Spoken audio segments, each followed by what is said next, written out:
नमस्कार दोस्तों, स्वागत है आप सबका संकल्प यूपीएससी चैनल पर। यहाँ पे हम लोग कर रहे हैं अभी विजन आईएएस की मैगजीन सितंबर मंथ की। इकोनॉमी, पॉलिटी और आईआर की वीडियोस पहले से आ चुकी हैं। एनवायरनमेंट भी हमने कर दिया है कवर। ठीक है, वीडियोस मैंने बहुत डिटेल्ड करवाई हैं, मतलब कोई भी एक स्टेटमेंट, एक वर्ड मिस नहीं किया है। ठीक है, जो चीज़ इस मैगजीन के अंदर जिसको एक्सप्लेन नहीं कर रखा ना, उसको भी मैंने बाहर से उठा के डेफिनेशंस एक्सप्लेन किए हैं। ठीक है, और अभी इस वाली वीडियो में हम लोग कवर करने वाले हैं सोशल इश्यूज़। मैं हूँ दीक्षांत और चलिए शुरू करते हैं आज का सेशन और बढ़ते हैं अपने संकल्प की तरफ, यूपीएससी की एक सफल यात्रा की तरफ। Let's begin. The first article is Gen Z protest in Nepal. देखो, जैन जी प्रोटेस्ट से पहले देख लेते हैं कि व्हाट इज जैन जी। ऐसी जनरेशन जो कि 1995 से लेकर 2010 के बीच में पैदा हुई है, इसको बोल दिया जैन जी। ठीक, तो अभी कह रहा है कि न्यूज़ में क्यों है कि जैन जी का प्रोटेस्ट हुआ नेपाल में, उसकी वजह से वहाँ पे गवर्नमेंट गिर गई और अभी वहाँ पे सुशीला कार्की को अपॉइंट किया गया है as an interim prime minister of Nepal, जब तक कि 2026 वाले इलेक्शंस वहाँ पे कंडक्ट नहीं हो जाते हैं। अब कह रहा है कि व्हाट आर द रीजंस, क्या कारण है जैन जी प्रोटेस्ट के नेपाल के अंदर। देखो, गवर्नमेंट ने क्या किया, गवर्नमेंट ने यहाँ पे बैन कर दिया सोशल मीडिया प्लेटफॉर्म्स पे। गवर्नमेंट ने 26 सोशल मीडिया प्लेटफॉर्म्स को सस्पेंड कर दिया, जिसके अंदर व्हाट्सएप, इंस्टाग्राम ये सब थे। अब व्हाट्सएप, इंस्टाग्राम अगर ये सब थे तो सारे के सारे इन्फ्लुएंसर भड़क गए होंगे। मैं वैसे मजाक कर रहा हूँ, लेकिन ठीक है, इंस्टाग्राम और व्हाट्सएप बैन कर दिया तो जो जेनजी है ये आ गया रोड पे और कहेंगे प्रोटेस्ट कर रहे हैं हम भाई। ये इसका क्या कारण था कि it was the curb of freedom of expression, और साथ ही साथ में फंडामेंटल राइट्स जो है वो भी वायलेट हो रहा था। उसके अलावा corruption and lack of accountability, मतलब यहाँ की गवर्नमेंट में बहुत भयंकर करप्शन था, हाई प्रोफाइल स्कैम्स हो रहे थे और लीगल रिफॉर्म्स के अंदर प्रोग्रेस थी वो बहुत स्लो थी। इस वजह से पब्लिक के अंदर मिसट्रस्ट बिल्ट हो रहा था। कुछ वायरल सोशल मीडिया पोस्ट थी जिनके अंदर दिख रहा था कि जो ऑर्डिनरी यूथ है वो तो स्ट्रगल कर रहा है, लेकिन पॉलिटिकल लीडर्स के जो बच्चे हैं वो बहुत मज़े की लाइफ काट रहे हैं। और क्या कह रहा है कि स्टेट का एक्सट्रीम रेस्पॉन्स, जैसे ये एक्सट्रीम रेस्पॉन्स ही है, एक साथ सारी सोशल मीडिया प्लेटफॉर्म्स को बैन करना। यूथ बल्ज, अब तुम एक तो तुम्हारी कंट्री के अंदर 21% पॉपुलेशन जो है वो यूथ है। ठीक है, मतलब 21% पॉपुलेशन 15 से 24 साल वाले बच्चे हैं, 15 से 24 साल वाले लोग हैं, और उसके बाद तुम ऐसे एक्सट्रीम रिस्पॉन्स ले रहे हो जैसे कि सोशल मीडिया बैन करना। तो ऑब्वियसली ये लोग तो उठ के खड़े होंगे भाई, ये लोग तो जाहिर सी बात है प्रोटेस्ट ही करेंगे। अगर तुम किसी से इंस्टाग्राम छीन लोगे इस वाली जनरेशन से, तो उसका फ़ोन को यूज़ करने का मतलब ही नहीं बचा। ठीक है, तो क्या करेंगे बैठ के, वो प्रोटेस्ट ही करेंगे, जाहिर सी बात है। उसके अलावा global, they are inspired from global youth movement, जैसे बांग्लादेश के अंदर हुए। फिर अपने पास पहले भी हिस्ट्री के अंदर पॉलिटिकल प्रोटेस्ट हुए हैं, जैसे जन आंदोलन 1990 और 2006 एट्सेट्रा। अभी ये जैन जी का जो प्रोटेस्ट है ये हाईलाइट करता है कि जो हमारे प्रोटेस्ट है ना, उनका नेचर चेंज हो रहा है। क्यों? क्योंकि इनके अंदर जेन जी पार्टिसिपेट कर रहे हैं, मतलब young population is also playing a role in the protest. What is the characteristic, what are the unique characteristics of the youth protest. पहली बात, डिसेंट्रलाइज्ड एंड लीडरलेस, मतलब अगर ऑनलाइन चीज़ें चल रही हैं, सारे ऑनलाइन लोग उठ के आपस में बात करके आ गए किसी जगह पे, तो जाहिर सी बात है it will be decentralised and leaderless. मतलब बी वाटर स्ट्रेटजी। अब पानी कैसा होता है, पानी के लिए पानी रे पानी तेरा रंग कैसा, जिसमें मिला दो मेरा रंग वैसा। तो पानी इज़ व्हाट, पानी इज़ फ्लेक्सिबल, पानी इज़ अडेप्टेबल। तो इसलिए बिना लीडर्स के जो ये प्रोटेस्ट हैं, they are flexible and adaptable. Example, Hong Kong में 2019 के अंदर प्रोटेस्ट हुए थे, उसमें कोई सेंट्रल लीडरशिप नहीं थी। इस वजह से अथॉरिटीज़ को बहुत ज़्यादा मशक्क़त करनी पड़ी थी इन प्रोटेस्ट्स को, इन मूवमेंट को डिसमेंटल करने में। फिर कह रहा है कि यहाँ पे हम लोग टेक्नोलॉजी और डिजिटल मीन्स का यूज़ कर रहे हैं, जैसे टेलीग्राम और सिग्नल, जो कि इनक्रिप्टेड ऐप्स हैं। इनक्रिप्टेड ऐप्स जैसे आपको पता होगा कि WhatsApp is end to end encrypted, मतलब आपने किसी के यहाँ से मैसेज भेजा, वो वाई के पास मैसेज गया, तो बीच में कोई भी उस मैसेज को वो नहीं पढ़ सकता, मतलब बीच में कोई हैकिंग वैकिंग नहीं हो सकती उस चीज़ के लिए। ठीक है, तो दिस इज़ इनक्रिप्शन। तो गवर्नमेंट बीच में वो नहीं कर सकती, इंटरसेप्ट नहीं कर सकती उस चीज़ को। फिर people are using VPN and online anonymity tools, जैसे कि फेसबुक के ऊपर एनोनिमस पोस्ट आते हैं, आपने देखा होगा, लोग उसके अंदर कन्फेशन वन्फेशन करते हैं, कुछ कुछ करते रहते हैं। वैसे ही ऑनलाइन एनोनिमिटी टूल्स, जिससे कि गवर्नमेंट पता ही नहीं लगा पा रही कि किसने क्या पोस्ट डाला है। फिर कह रहा है कि म्यांमार यूथ, जैसे एग्जांपल, म्यांमार के अंदर यूथ एक्टिविस्ट्स ने वीपीएन का यूज़ किया जब म्यांमार में सोशल मीडिया जो है बैन हो गया था। अब वीपीएन यूज़ करने का मतलब क्या है कि अगर मैं इंडिया में हूँ, late us assume I am in India, और यहाँ पे व्हाट्सएप, या फिर चलते हैं कोविड के टाइम पे, कोविड के टाइम पे गवर्नमेंट ने बैन कर दिया था गेम। कौन सा गेम बैन कर दिया था? पबजी। अब लोगों ने क्या कहा कि PUBG is band in India, लेकिन अगर मैं मेरे फ़ोन में एक ऐसे चीज़ का यूज़ करूं जिससे कि मेरी लोकेशन इंडिया में दिखाने की जगह किसी और कंट्री में दिखाए, किसी और कंट्री में दिखाए, तो अगर ऐसा होगा तो उस कंट्री में तो पबजी बैन नहीं होगा। अगर उस कंट्री में पबजी बैन नहीं होगा तो आई कैन प्ले पबजी। ठीक है, तो जिस सिस्टम के थ्रू या फिर जिस चीज़ के थ्रू मैं मेरी लोकेशन किसी और कंट्री में दिखा रहा हूँ, दिस इज़ वीपीएन। ठीक है, मतलब मैं कह रहा हूँ कि अज्यूम जैसे म्यांमार के अंदर जो ये चीज़ें हैं सोशल मीडिया, ये अगर बैन हो गई तो वीपीएन के थ्रू मैं कह सकता हूँ म्यांमार में मैं हूँ, और वीपीएन के थ्रू मैं कर सकता हूँ कि मेरी लोकेशन आउट ऑफ म्यांमार है, और I can use the social media platforms इस तरीके से। ठीक है, शायद समझ में आया होगा। फिर कह रहा हूँ कि सोशल मीडिया मोबिलाइजेशन क्या होता है। ये सोशल मीडिया मोबिलाइजेशन का भी यूज़ कर रहे हैं प्रोटेस्ट के लिए, जैसे कि ऑनलाइन सभी लोगों को तक इस चीज़ से मैसेज पहुंच जाता है, तो उस वजह से क्रॉस नेशनल भाईचारा बढ़ता है। जैसे मान लो कि बांग्लादेश में कोई इशू चल रहा है, बांग्लादेश के अंदर लेट अस अज्यूम कि बांग्लादेश के अंदर कोई इशू चल रहा है, तो अगर वो उस इशू को एक ऐसा इंटरनेशनलाइज कर दें कि आसपास की कंट्री वाले भी उनसे सिंपैथी रखें, एम्पैथी रखें, तो they are doing what, cross national solidarity through viral hashtag, meme और इन्फ्लुएंसर जो हैं वो इन कॉजेज़ को एम्पलीफाई कर देते हैं। जैसे example, milk tea alliance, Hong Kong, Taiwan, Thailand and Myanmar, और अरब स्प्रिंग, टूनिशिया, इजिप्ट 2011। अरब स्प्रिंग आप एक बार खुद देखना गूगल पे, मिल्क टी अलायंस के बारे में 2 लाइन हम देख लेंगे अभी। मिल्क टी अलायंस एक डेमोक्रेसी और ह्यूमन राइट मूवमेंट है, जिसके अंदर हांगकांग, ताइवान और थाईलैंड और म्यांमार के नेट यूज़र सब आपस में आके ये अलायंस बनाया है। यूँ कहते हैं कि डेमोक्रेसी और ह्यूमन राइट्स के लिए मूवमेंट चलाएंगे अपन। ठीक है, मतलब अलग अलग कंट्रीज़ के लोग उठ के आ गए हैं और कह रहे हैं कि हमको मूवमेंट चाहिए डेमोक्रेसी और ह्यूमन राइट का। और ये कौन से लोग हैं? ये नेट यूज़ करने वाले लोग हैं, नेटिजन्स। ठीक, अब हम कहाँ गए हैं? Right now we are on the next point, that is hybrid tactics. Example, Hong Kong के प्रोटेस्टर्स जो हैं वो ऑनलाइन फोरम यूज़ कर रहे हैं, किस चीज़ के लिए? प्लानिंग के लिए, लेकिन ऑफलाइन चीज़ें यूज़ कर रहे हैं फिजिकल एक्सप्रेशन के लिए। ऑफलाइन लिनोन वॉल्स, देखो लिनोन वॉल्स का मतलब बेसिकली ये है कि लिनोन वॉज ए गाय, ये एक इंसान थे। देखो इसके बारे में देखते हैं पहले। लिनोन वॉल एक global symbol of freedom, love और आर्टिस्टिक एक्सप्रेशन है। ठीक है, ये शुरुआत में था, it was initially a symbol of peace and defines against the communist regime. शुरू में क्या हुआ था कि जॉन लिनोन को हो गया था एसेसिनेशन, जॉन लिनोन का कर दिया था मर्डर, और इनके मर्डर के बाद क्या हुआ कि it was a symbol of defiance and the peace. मतलब कि हम गवर्नमेंट के अगेंस्ट कुछ चीज़ एक्सप्रेस करेंगे, और वो कैसे एक्सप्रेस करेंगे? एक दीवार है, दीवार पे जाके कुछ कुछ ग्राफिटी बनाएंगे और कुछ कुछ पिक्चर्स बनाएंगे, इसको बोल दिया लिनोन वॉल। तो ऑफलाइन जाके हम लोग लिनोन वॉल्स के ऊपर कुछ कुछ ग्राफिटी और पिक्चर्स बनाएंगे, which is basically a way of expression. फिर कह रहा है कि youth centric and student driven. Gen Z जो है अपने आप को क्या देखते हैं? चेंज एजेंट ऑफ चेंज देखते हैं। जेनजी कहते हैं कि वी आर चेंज एजेंट्स, और दे आर, और क्या कह रहे हैं कि we are willing to confront the authority. साफ सिंपल बात है। जैसे थाई स्टूडेंट्स ने प्रोटेस्ट किया मोनार्की के अंदर रिफॉर्म्स करने के लिए।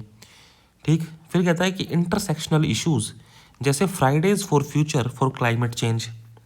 ठीक है, ये किसी एक सेक्शन का तो इशू नहीं है, ये किसी एक कंट्री का इशू नहीं है, ये किसी एक रिलीजन का इशू नहीं है, इट इज़ इंटरसेक्शनल इश्यूज। इसमें भी जेंजी उठ खड़े हुए हैं, जैसे Friday for future for climate change.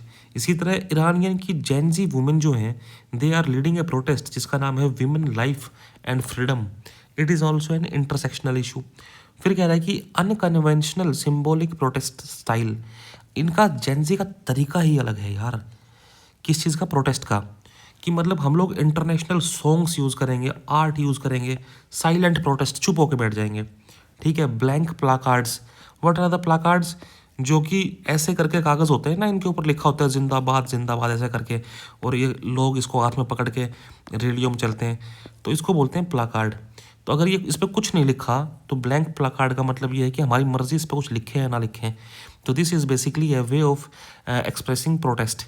Flash mob, आपने देखा होगा कहीं भी अचानक से कुछ लोग आते हैं, वो डांस करेंगे और फिर चले जाते हैं, तो flash mob is a way of expressing protest. फिर वायरल डांस चैलेंजेस एट्सेट्रा। जैसे ब्लैंक पेपर का प्रोटेस्ट हुआ था चाइना के अंदर for freedom of speech. China में लोगों ने क्या किया था कि पन्ने खाली छोड़ दिया, ठीक, किसके तौर पे? फ्रीडम ऑफ स्पीच के तौर पे। फिर कह रहा है शॉर्ट लिव्ड।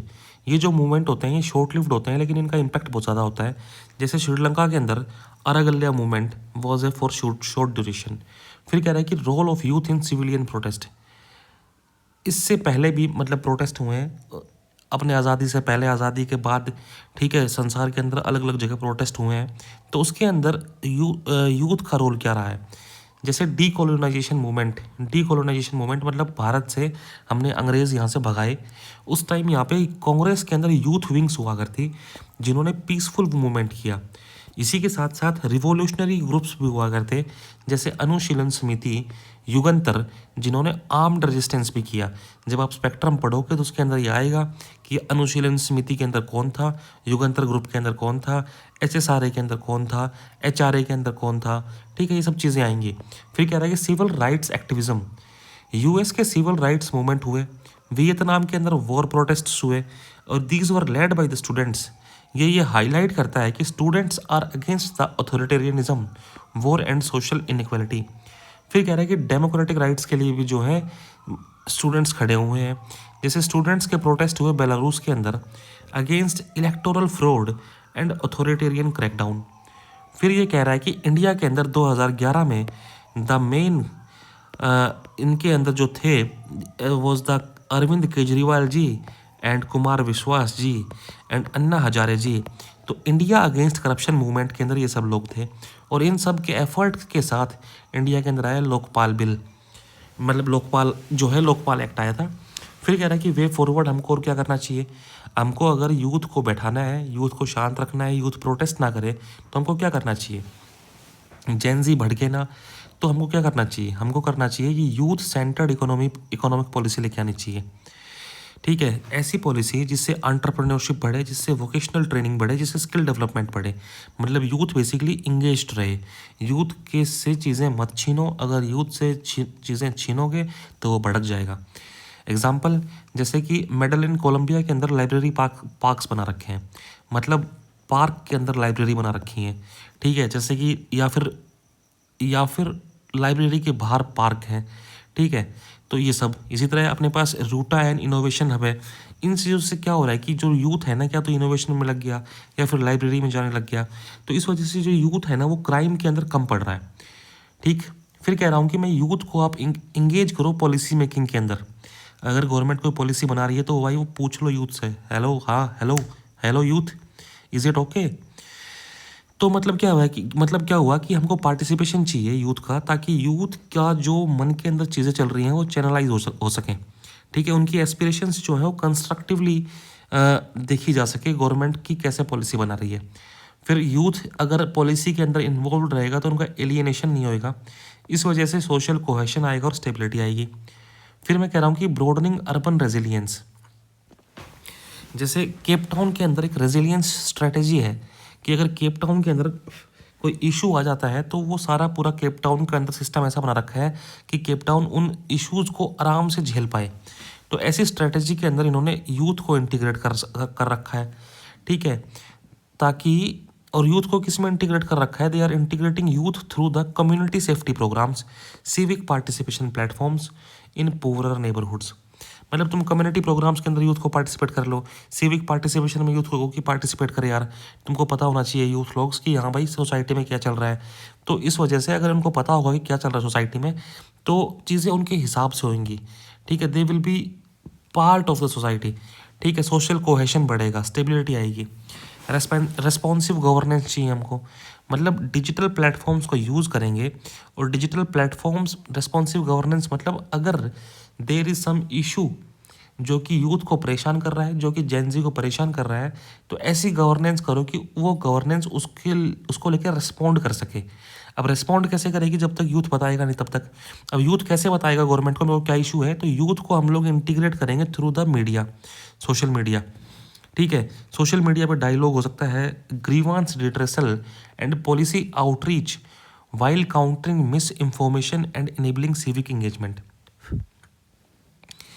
ठीक है, इसी तरह हम लोग कम्युनिटी इंगेजमेंट करेंगे, प्रमोट सिविक एजुकेशन बढ़ाएंगे, वॉलंटियरिज्म बढ़ाएंगे, कल्चरल प्रोग्राम्स बढ़ाएंगे, ताकि जो है हम यूथ को इंगेज कर सकें इन क्लाइमेट एक्शन, एसटीजी और लोकल प्रॉब्लम सॉल्विंग। इतनी सी बात थी। ठीक है, फिर कह रहा है कि इस आर्टिकल में मेरे को सबसे अच्छी जो चीज़ लगी ना, वो लगी ये लाइन। सिर्फ ये लाइन बहुत ज़बरदस्त है। ये लाइन कह रही है कि there may be times when we are powerless to prevent injustice. ऐसे समय हो सकते हैं जब हमारे पास हम शक्तिहीन हो हम किसी भी अन्याय को रोकने के। ऐसा समय हो सकता है जब हम शक्तिहीन हो किसी भी अन्याय को रोकने के। लेकिन there must never be time when we fail to protest. लेकिन ऐसा कभी भी समय नहीं होगा जब हम किसी चीज़ को प्रोटेस्ट करने में फेल हों। ठीक है, ये किसका कहना है? This is the line of एले विजल। ये लाइन लिख लो कहीं उठा के, ऐसे वैसे में डालने में मज़ा आएगा। ठीक है, मतलब बहुत ज़बरदस्त लाइन है। कीप इट असाइड, मतलब इसको संभाल के रखो, कहीं नोट्स में डाल लो अभी। ठीक, फिर आता है कि protection of women from domestic violence act. Protection of women from domestic violence act 2005 वाले एक्ट ने 2025 में 20 साल पूरे कर लिए। जाहिर सी बात है, ये एक्ट 2005 में आया था, 2025 में 20 साल पूरे हो गए। एक्ट के बारे में देखते हैं। एक्ट ने the act aimed to ensure, इस एक्ट का उद्देश्य ये था कि जो वीमेन के फंडामेंटल राइट है अंडर द आर्टिकल 14, 15 एंड 21 उनकी गारंटी दे सके। ठीक, अब कह रहा है कि what is the under article 14? Article 14 कहता है कि equality before law and equal protection of law. Laxmikant पढ़ना और एक बार देखना इसको। आर्टिकल 15 कहता है कि prohibition of discrimination on the religion, race, caste, sex in the place of the birth. And article 21 सबको पता है। ठीक है, right to life and liberty. तो इन आर्टिकल्स को बचाने के लिए लेके आया गया दिस एक्ट। और उसके अलावा क्यों लेके आया गया? इंडिया ने साइन कर रखा है convention on elimination of all forms of discrimination against women. ऐसा कन्वेंशन जो कि वीमेंस के अगेंस्ट सारे के सारे डिस्क्रिमिनेशंस को एलिमिनेट करने की बात कर रहा है। CEDAW, कीड़ा। ठीक है, इंडिया ने इसको साइन कर रखा है। और ये कन्वेंशन ये चाहता है कि इंडिया एक लेजिस्लेशन लेके आए जो कि स्पेसिफिकली डोमेस्टिक वायलेंस के अगेंस्ट हो। ठीक है, और रिकॉग्नाइज करे वायलेशन ऑफ ह्यूमन राइट्स। अगर डोमेस्टिक वायलेंस हो रहा है तो it is a violation of human rights, इसलिए एक्ट आया था। अब कह रहा है कि प्रोविजंस क्या है एक्ट के अंदर। एक्ट ये कहता है कि डोमेस्टिक वायलेंस है ना, इसकी हम बनाएंगे वाइड डेफिनेशन। डोमेस्टिक वायलेंस के अंदर सब कुछ आएगा, एक्चुअल अब्यूज़ या फिर थ्रेट ऑफ अब्यूज़।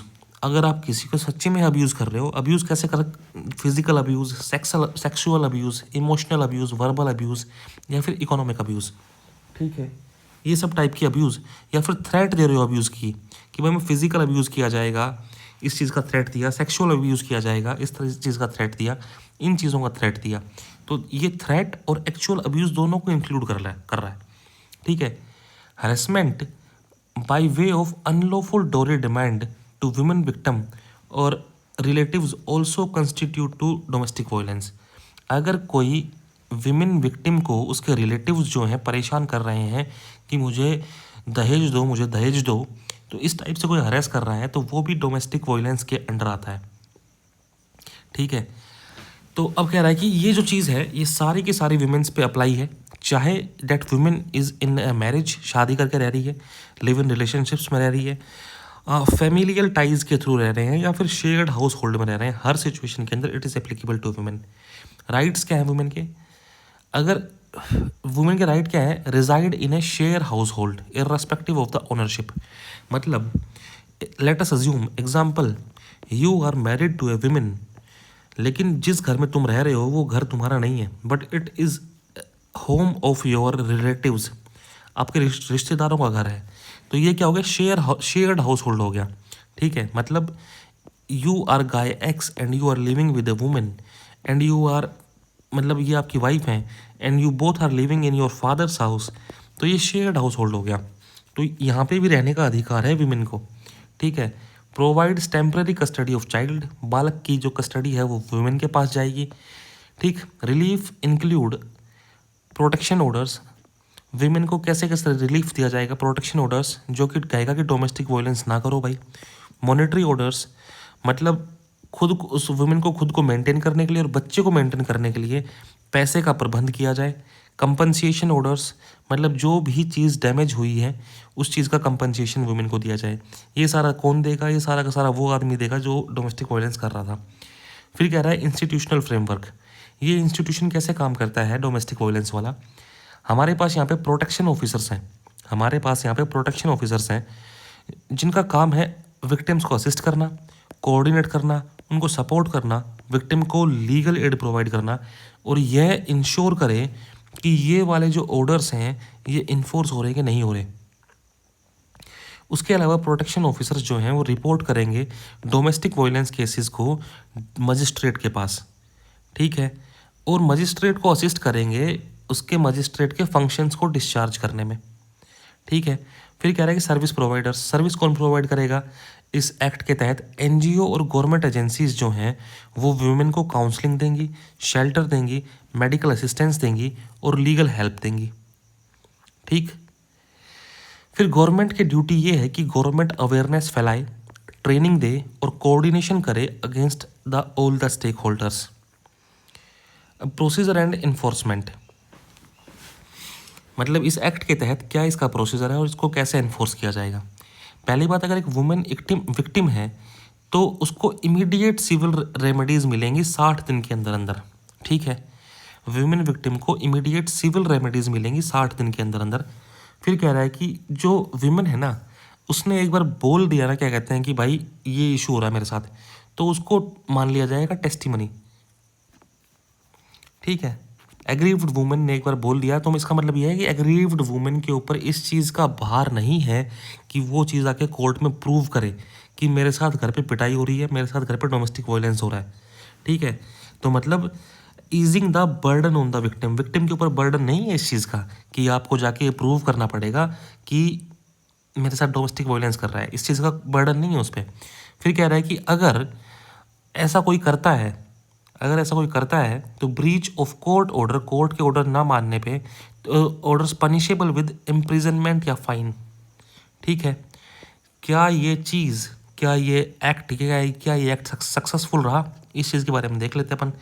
अब कह रहा है कि judicial expansion of protection scope, अलग अलग कोर्ट के जजमेंट आए, इस अलग अलग कोर्ट के जजमेंट्स ने इस कोर्ट के एक्ट, इस कोर्ट अलग अलग जो जजमेंट्स आए उसने इस एक्ट के रीच को बढ़ा दिया। जैसे डी वेलुस्वामी वर्सेस डी पचाईमल केस के अंदर जो विमेन इन रिलेशनशिप्स हैं वो इसमें कवर की गई। पहले ये कवर्ड नहीं थी इसके स्कोप में, लेकिन विमेन लिव इन रिलेशनशिप्स वो इस केस के अंडर इस एक्ट में कवर की गई। ठीक है, उसके अलावा जेंडर स्पेसिफिक रिस्ट्रिक्शंस हटा दी गई। ठीक है, कह रहा है कि विमेन अगर किसी अक्यूज्ड का नाम लिखवा रही है, ये कह रहा है कि removing gender specific restrictions on who can be named as accused, मतलब अगर विमेन कह रही है कि जाके थाने के अंदर कि भाई मेरे को इसने डोमेस्टिक वायलेंस किया, तो ज़रूरी नहीं है कि वहाँ पे वो आदमी का नाम लिखाए। अक्यूज्ड में किसी औरत का नाम भी हो सकता है। औरत का नाम मतलब if A women is in a house, उसके साथ डोमेस्टिक वायलेंस हो रहा है तो ज़रूरी नहीं है उसका हस्बैंड ही करेगा, हो सकता है उसकी जो है वो सास वगैरह हो जो होती हैं वो करें। तो जेंडर स्पेसिफिक रिस्ट्रिक्शंस नहीं है। फिर कह रहा है कि इसके ये अपने पास एक्ट आया, उसके बाद रजिस्टर्ड डोमेस्टिक वायलेंस केसेस के अंदर डिक्लाइन आया है। 2021 के अंदर डोमेस्टिक वायलेंस के 507 रजिस्टर्ड केस थे और 2022 के अंदर 468 केस रहे हैं। It is as per the national crime records bureau की रिपोर्ट के हिसाब से ये है। फिर कह रहा है कि रिडक्शन इन स्पाउजल वायलेंस, जो स्पाउजल वायलेंस है उसके अंदर भी रिडक्शन आया है। जैसे 31.2% था नेशनल फैमिली हेल्थ सर्वे 2015-16 के हिसाब से, लेकिन नेशनल फैमिली हेल्थ सर्वे 2019-20 के हिसाब से इट हैज़ बिकम 29.3%। फिर कह रहा है कि अभी रिकॉग्निशन हो रहा है ह्यूमन राइट्स का, लोगों को समझ में आ रहा है कि यहाँ पे ह्यूमन राइट की भी नाम की चीज़ होती है। थोड़ा सा कल्चरल शिफ्ट आ रहा है। कैसे? अभी जो डोमेस्टिक वायलेंस है ना वो सीरियस सोशल और लीगल इशू बन गया है। पहले जाता था कि पहले लोग समझते थे कि मेरा घर का मैटर है, भाई लोग सोचते थे कि मेरी वाइफ है, मेरा घर का मैटर है, ठीक है, कोई बीच में ना पड़ो। लेकिन अब ये सोशल और लीगल इशू हो गया है, ठीक है। तो act has helped derive a cultural shift, ठीक। Civil remedies for immediate protection, क्या है कि क्रिमिनल लॉज, अगर एक लेट अस अज्यूम कि एक विमेन जाके पुलिस में कहती है कि मेरा आदमी मेरे पे डोमेस्टिक वायलेंस करता है और यहाँ पे लग जाए उस पर क्रिमिनल एक्ट, तो विमेन नहीं चाहेगी कि मेरे हस्बैंड या फिर मेरे रिलेटिव उस पर क्रिमिनल केस लगे। तो ये जो चीज़ है ये सिर्फ एक सिविल रेमेडी है, तो ये क्रिमिनल केस नहीं है भाई। यहाँ पे ये सिर्फ यही कहना चाह रहा है कि जो prevention of women domestic violence act जो है ये सिविल रेमेडीज ऑफर करता है, focused on protection and safety such as protection orders दे रहा है, रेजिडेंस राइट्स दे रहा है और मेंटेनेंस दे रहा है। उसके अलावा अदर की अचीवमेंट्स की मैं बात करूँ तो कह रहा है legal recognition of diverse form of abuse, अलग अलग फॉर्म्स ऑफ अब्यूज़ को लीगली रिकग्नाइज किया गया है। फिजिकल क्रूएलिटी ही नहीं, इसके अलावा और टाइप की क्रूएलिटी भी रिकग्नाइज की गई हैं। कौन कौन सी क्रूएलिटीज़ थी? जैसे physical cruelty, sexual, emotional, verbal, economic abuse, ये सब चीज़ें जो हैं ये सब रिकग्नाइज की गई हैं अब, ठीक है। अब आगे चलते हैं। फिर कह रहा है कि enhanced accessibility through multiple avenues, ठीक। चैलेंज क्या है इम्प्लीमेंटेशन के अंदर? Low conviction rate under this act is 18%, ठीक है। अब 18% कन्विक्शन रेट है, मतलब क्या हुआ कि मान लो 100 लोगों के अगेंस्ट जो केस रजिस्टर हुआ डोमेस्टिक वायलेंस का, उसमें से 18 लोग ही जो हैं उनको दोषी ठहराया गया, तो कन्विक्शन तो बहुत कम है। ये कह रहा है कि only fraction of registered case जो है लीड्स टू कन्विक्शन। फिर कह रहा है कि जुडिशियल एंड लीगल लिमिटेशंस, कई बार क्या होता है कि जुडिशियरी जो है वो रिस्ट्रिक्टिव जुडिशियल इंटरप्रिटेशन कर देता है। जिसे सुप्रीम कोर्ट ने SR Batra versus V Taruna Batra case के अंदर शेयर्ड हाउस होल्ड की डेफिनेशन को नैरो डाउन कर दिया था। अगर शेयर हाउस होल्ड के डेफिनेशन को तुम नैरो कर दोगे तो औरत के पास स्कोप कम बचेगा, ठीक है। Limited the scope of protection for many women, महिला के पास जो है there will be less scope. लेकिन इस वाले केस को बाद में क्या कर दिया गया था, इस वाले केस को बाद में एक दूसरा केस आया, उसने इस चीज़ को वो कर दिया था, क्या कहते हैं, ओवर पावर, ठीक है।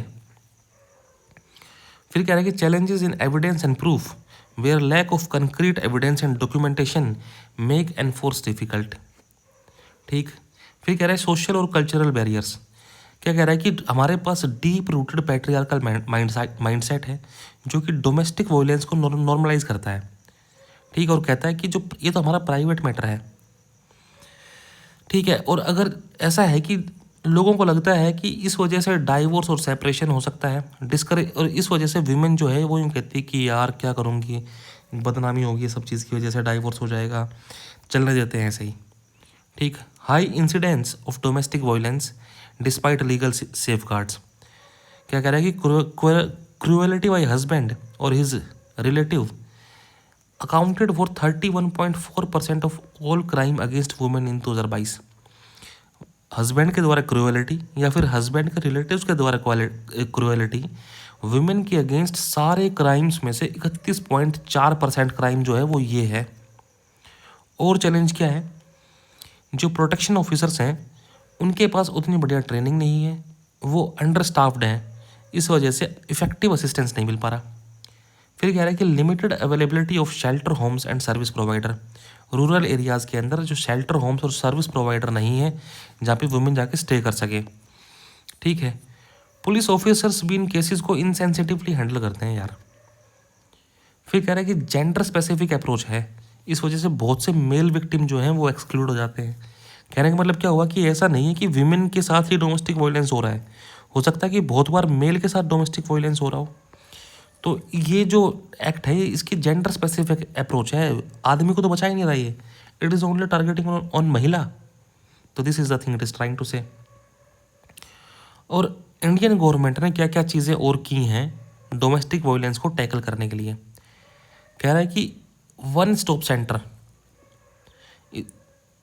मिशन शक्ति जो है, Mission Shakti is providing support and assistance under one roof to women affected by violence and those in distress. Mission Shakti के तहत वुमेन को एक छत के नीचे असिस्टेंस मिल रहा है।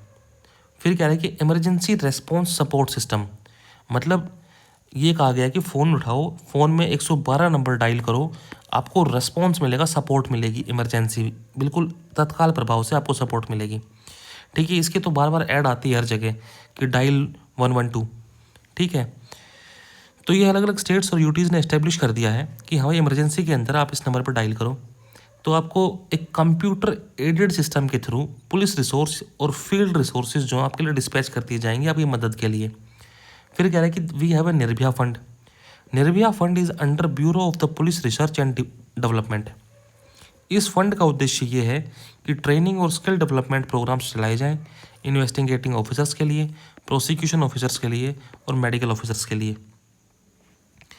और भी अपन ने जो है मेजर्स लिए हैं, जैसे वीमेन के लिए वीमेन हेल्प डेस्क बना दी, मतलब पुलिस स्टेशन में जाओगे तो वहाँ पे एक अलग से वीमेन के लिए डेस्क बना रखी है कि यहाँ पे वीमेन अपने जो इश्यूज़ हैं वो लिखवा सकती हैं। वीमेन हेल्पलाइन का अपन ने कर दिया यूनिवर्सलाइजेशन, ये सब चीज़ें। फिर वे फॉरवर्ड क्या कहता है कि हमको जो हमारे प्रोटेक्शन ऑफिसर्स हैं उनकी ट्रेनिंग के स्टैंडर्ड्स बढ़िया करो भाई, standards, strengthen standards and training for protection officer. फिर कह रहा है कि विमेन फोकस्ड पुलिस यूनिट्स लेके आओ, विमेन फोकस्ड पुलिस यूनिट्स लेके आओ, उनको सेंसिटाइज करो, साथ साथ शेल्टर होम्स और रिहेबिलिटेशन प्रोग्राम्स तुम बढ़ाओ ताकि जो ऐसी विमेन जो कि सर्वाइवर हैं डोमेस्टिक वायलेंस की, उनका रिहेबिलिटेशन हो सके। फिर प्रमोट करेंगे वुमेन एजुकेशन को, इकोनॉमिक एम्पावरमेंट बढ़ाएंगे, एक कम्युनिटी इंगेजमेंट बढ़ाएंगे ताकि पैट्रियार्कल माइंडसेट जो है ना वो ख़त्म हो सके। फिर कह रहा है नेक्स्ट पॉइंट क्या कह रहा है कि emerging amendments to address female perpetrators and expand rehabilitation framework. हमको क्या करना पड़ेगा, हमको और अमेंडमेंट्स लेके आने पड़ेंगे ताकि जो फीमेल परपरेटर्स हैं उनको एड्रेस किया जा सके। फिर कह रहा है कि लेवरेज गवर्नमेंट स्कीम्स जैसे स्टेप प्रोग्राम ताकि हम सर्वाइवर की इंडिपेंडेंस बढ़ा सकें। तो ये सारा का सारा था। फिर कह रहा है कि ये कंक्लूजन है, ये आप लोग देख लेना जो भी बात बोलता है। तो next article is decline in fertility rate in India. India के अंदर फर्टिलिटी रेट जो है वो डिक्लाइन हो रहा है। अभी sample registration system statistical report 2023, इस रिपोर्ट के हिसाब से टोटल फर्टिलिटी रेट जिसको हम TFR बोलेंगे, जो टोटल TFR जो है ग्रामीण क्षेत्र का, रूरल एरिया का पहली बार 2.1 को टच किया है और 2.1 is the replacement rate. What is replacement rate? मतलब अगर इस फर्टिलिटी से इंडिया के अंदर रिप्रोडक्शन हो रहा है तो हमारी जो जनसंख्या है वो बढ़ेगी नहीं। Our population won't increase, it will be stable. जिस स्तर पे हमारी पॉपुलेशन है, जितनी अपनी पॉपुलेशन है, अगर हमारा फर्टिलिटी रेट जो है 2.1 है तो वो बढ़ेगी नहीं। समझ रहे हो?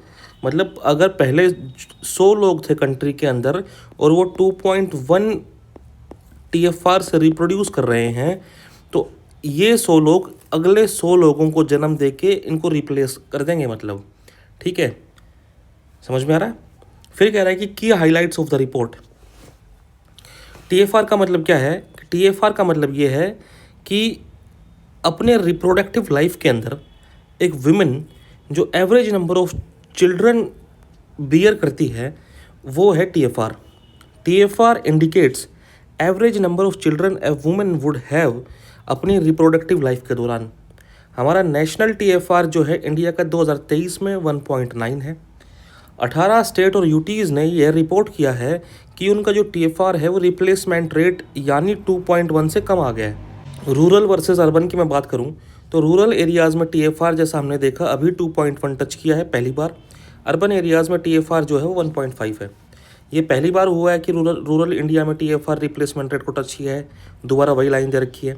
अगर मैं हाईएस्ट टीएफआर की बात करूं तो बिहार द ग्रेट के अंदर हाईएस्ट टीएफआर है। मतलब सबसे ज़्यादा बच्चे पैदा यहीं हो रहे हैं बिहार के अंदर। एक वुमेन एवरेज यहाँ पे 2.8 चिल्ड्रन को बर्थ दे रही हैं, ठीक है, अपने पूरे रिप्रोडक्टिव साइकिल के अंदर। फिर कह रहा है कि लोवेस्ट टीएफआर जो है दिल्ली के अंदर है। जाहिर सी बात है दिल्ली के अंदर लोग कम बच्चे पैदा करेंगे। क्यों? क्योंकि यहाँ पे इतना ज़्यादा खर्चा है लाइफ के अंदर जिसकी हद नहीं। तो लोगों को टेंशन है कि इतनी महंगी स्कूल के अंदर कैसे भेजेंगे, ये वो फलाना ढिमकाना। अब कह रहा है कि टीएफआर का और एजुकेशन का भी कुछ कनेक्शन है भाई। अगर विमेन का जो है ना एजुकेशन लेवल अच्छा है तो जो टीएफआर है वो विमेन का कम हो जाता है। There is inverse relationship between the women education level and fertility rate of that woman. ठीक है, एक इलिटरेट वुमेन का टीएफआर 3.3 है जबकि एक लिटरेट वुमेन का जो टीएफआर है वो 1.8 है। फिर कह रहा है कि एक चीज़ है जिसका नाम है gross reproduction rate. Gross reproduction rate का मतलब ये है कि एक विमेन अपनी पूरी लाइफ टाइम में कितनी डॉटर्स को जन्म दे रही हैं। ठीक, ये हमारे नेशनल लेवल पे एवरेज 0.9 है। मतलब एक विमेन इंडिया में नेशनल लेवल पर 0.9 डॉटर्स को जन्म दे रही हैं अपनी लाइफ टाइम में। फिर कह रहा हूँ कि इसमें रूरल और अर्बन का कुछ देख लेते हैं। तो जो रूरल एरियाज़ के अंदर अगर बात की जाए तो ग्रोस रिप्रोडक्शन रेट इज़ 1, जो कि अर्बन से थोड़ा सा ज़्यादा है। तो ये सजेस्ट कर रहा है कि जो वुमेन इन रूरल एरियाज़ है ना उनकी ज़्यादा बेटियां हैं in comparison to women in urban areas. अब कह रहा है कि एज स्पेसिफिक फर्टिलिटी रेट, मतलब एक पर्टिकुलर एज के अंदर कितने बच्चे जो हैं वो उन्होंने बर्थ लिया। अब देख लेते हैं क्या डेफिनेशन है इसकी। It is the number of live birth in specific age group पर 1000 फीमेल पॉपुलेशन। ठीक है, मैं कह रहा हूँ कि अगर मान लेते हैं कि 20 से 30 का मैं एज ग्रुप ले लूँ तो मैं ये निकालना चाह रहा हूँ कि 20 से 30 में हर 1000 वीमेन के ऊपर कितने बच्चे पैदा हुए। ठीक है, कितनी लाइव बर्थ हुई। तो एज स्पेसिफिक जो फर्टिलिटी रेट है ये शार्पली डिक्लाइन हो गया है यंगर वीमेन के लिए। मतलब 15 से 29 साल की जो वीमेन है इनके अब बच्चे बेसिकली कम हो रहे हैं। लेकिन ओल्डर वीमेन जो कि 30 से लेके 49 वाली जो एज ग्रुप है उसके अंदर जो ये ASFR है ये ज़्यादा हो गया है। ठीक, फिर कह रहा है कि high fertility rate in 25 to 29 age group, इतना जो है फर्टिलिटी रेट है इस वाले ग्रुप के अंदर और इस वाले ग्रुप के अंदर इतना फर्टिलिटी रेट है। ठीक है, अब इन दोनों का कंपैरिजन किया अपन ने। ठीक, फिर कह रहा है कि क्रूड बर्थ रेट। अब ये चीज़ें याद रखनी है कि what is crude birth rate. ठीक है, सीधा एग्जाम में यूपीएससी में पूछ लेता है प्रीलिम्स के अंदर ही कि number of the live birth पर 1000 पॉपुलेशन इन ए ईयर, 1000 लोगों में कितनी ज़्यादा लाइव बर्थ हो रही हैं। ठीक है, अब नेशनल CBR की मैं बात करूं तो ये है 18.4 2023 में। 2023 में 1000 लोगों पर 18.4 बच्चे पैदा हुए और 2022 से ये 0.7 पॉइंट कम है। अब मैं कहूँ कि नेशनल क्रूड बर्थ रेट ये डिक्लाइन हो गया है 1.6 पॉइंट ओवर लास्ट 5 ईयर। याद करने की ज़रूरत नहीं है कितना डिक्लाइन हुआ कितना नहीं हुआ, इतना याद रखेंगे तो बहुत है। ठीक है, रूरल वर्सेस अर्बन की मैं बात करूं तो CBR जो है वो हाइयर है रूरल एरियाज़ में कंपेयर टू अर्बन एरियाज़। जाहिर सी बात है गांव में लोग ज़्यादा बच्चे पैदा कर रहे हैं और अर्बन एरियाज़ में बच्चे कम पैदा कर रहे हैं। हाईएस्ट CBR जो है वो द ग्रेट बिहार के अंदर है। हर साल 1000 लोगों पर 25 बच्चे पैदा हो रहे हैं और लोवेस्ट जो है वो तमिलनाडु के अंदर है। अब रीजंस क्या हैं, लोगों की फर्टिलिटी रेट क्यों कम हो रही है। अब देखो, पहली बात कह रहा है कि फैमिली प्लानिंग प्रोग्राम जो है ना वो अच्छा इफेक्टिव फैमिली प्लानिंग प्रोग्राम कर रहे हैं लोग। ठीक, लोग चाह रहे हैं कि हमारी जो फैमिली है वो छोटी रहे। ठीक, तो फैमिली प्लानिंग की वजह से एक जो नॉर्म है ना स्मॉल फैमिली का नॉर्म, की छोटी फैमिली खुश फैमिली, इस टाइप की चीज़ें जो हैं वो ज़्यादा फेवरेबल हो गई हैं। एक ऐसा एटमॉस्फेयर बन गया है। फिर कह रहा है कि social attitudes toward marriage and reproduction change हो गया है। सोशल एटीट्यूड टूवर्ड्स मैरिज और रिप्रोडक्शन जो है चेंज हो गया है। अभी वीमेन के पास ज़्यादा चॉइस है कि भाई हम थोड़ा लेट शादी कर लें और शादी ना भी करें। और वीमेन जो है अपने कैरियर्स को प्रायोरिटाइज़ कर रही हैं, फाइनेंशियल इंडिपेंडेंस को प्रायोरिटाइज़ कर रही हैं ओवर मदरहुड। उसके अलावा भाई पेरेंटिंग के स्टैंडर्ड बहुत हाई हो गए हैं कि हम अपने बच्चे को इस वाले स्कूल में पढ़ाएंगे जिसके अंदर महीने की फ़ीस 1 लाख रुपए है। मेरे को मेरे बच्चे के लिए बेस्ट बेस्ट फूड चाहिए, मेरे को मेरे बच्चे के लिए बेस्ट पानी चाहिए, बेस्ट हवा चाहिए, घर में एयर प्यूरीफायर चाहिए, बेस्ट हॉस्पिटल चाहिए। तो सब कुछ स्टैंडर्ड इतना भयंकर हाई हो गया है, तो मतलब क्या कह रहा है कि सोशल एक्सपेक्टेशन है आस पड़ोसों की, मतलब सोशल एक्सपेक्टेशन है कि social expectation of intensive parenting, जिसकी वजह से पैसा बहुत खर्च हो रहा है, टाइम बहुत खर्च हो रहा है। तो लोग कहते हैं कि यार बस एक ही बहुत है। ठीक। फिर कह रहा है कि improved health and lower infant mortality. सही बात है, बच्चों की हेल्थ जो है वो बढ़िया हो गई है। और इन्फेंट मोर्टेलिटी मतलब नवजात शिशु जब पहले क्या हुआ करता है कि मर जाया करते, ठीक है, उनकी डेथ हो जाया करती क्योंकि उतनी अच्छी हेल्थ फैसिलिटीज़ नहीं थी। लेकिन अभी हेल्थ फैसिलिटीज़ बढ़िया हैं। तो कह रहा, और साथ साथ में लोअर इन्फेंट मोर्टेलिटी रेट है इसलिए, और साथ साथ में हायर कंट्रासेप्टिव भी यूज़ किए जा रहे हैं, और साथ साथ में लोअर फर्टिलिटी तो है ही, मतलब लोगों में फर्टिलिटी कम होती जा रही है धीरे धीरे। ठीक। उसके अलावा वीकनिंग सन प्रेफरेंस। पहले क्या होता था कि यार अभी मेरे से एक जनरेशन पहले ही तुम देखोगे तो लड़का पैदा करने के लिए घर के अंदर 5 5 6 6 लड़कियां हैं। तुम्हारे पेरेंट्स वाली जनरेशन में देख लेना। ठीक है। तो पहले सन प्रेफरेंस था, लोगों की 5 बुआ मिलेंगी और एक उनके भाई होंगे, मतलब 5 बुआ और एक पापा। समझ रहे हो? पापा तो कह रहे कि होते हैं, मतलब मैं बता रहा हूँ कि पहले ऐसा था। ठीक। कि 5 बहनें हैं 2 भाई, 6 बहनें 2 भाई। ठीक। तो ये अब सन प्रेफरेंस कम हो गया। A strong preference of son can keep fertility rate high. ठीक है। फिर कह रहा है कि इनफर्टिलिटी बढ़ रही है और अबॉर्शन बढ़ रहे हैं। बहुत से एक्सपर्ट्स ये ऑब्जर्व कर रहे हैं कि there is rising infertility in both man and women. सही बात है यार, इतना ज़्यादा स्ट्रेस लेवल है, इतना ज़्यादा गंदा जो है खाना हो चुका है कि इस वजह से जो इनफर्टिलिटी है वो बढ़ गई है। साथ साथ में अबॉर्शंस जो हैं वो भी बहुत ज़्यादा हो रहे हैं। तो these are the factors contributing to the decline in fertility. अब कह रहे हैं कि गवर्नमेंट ने कुछ इनिशिएटिव्स लिए हैं पॉपुलेशन ग्रोथ के लिए। पहले आया नेशनल पॉपुलेशन पॉलिसी 2000। इसका उद्देश्य ये था कि जो पॉपुलेशन है ना उसको स्टेबलाइज किया जा सके bye achieving replacement level fertility. मतलब 2000 में गवर्नमेंट ने कहा कि हमारा जो TFR है वो 2.1 हो जाए ताकि हमारी जो पॉपुलेशन है वो स्टेबल हो जाए, और साथ साथ में हम फोकस करें मैटरनल और चाइल्ड हेल्थ के ऊपर, और लोगों को ज़्यादा से ज़्यादा कॉन्ट्रासेप्शन का एक्सेस मिल सके। फिर कह रहा है कि कॉन्ट्रासेप्टिव बास्केट एक्सपेंड कर दी, मतलब इंजेक्टेबल कॉन्ट्रासेप्टिव आ गए, जैसे अंतरा इज ए इंजेक्टिव कॉन्ट्रासेप्टिव जो कि विमेन के अंदर जैसे इंजेक्शन लगता है इसका।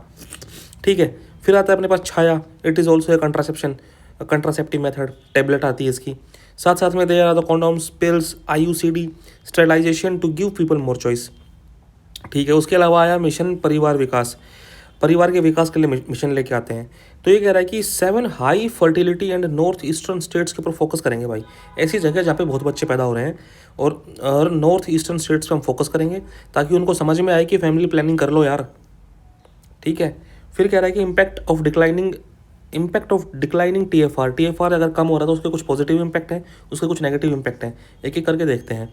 अगर TFR कम हो रहा है तो हमारी इकोनॉमिकली एक्टिव पॉपुलेशन, क्या है कि अगर फर्टिलिटी रेट है डिक्लाइन हो रहे हैं तो proportion of population in economically active जो चीज़ है वो कॉरस्पॉन्डिंगली इंक्रीज हो रहा है।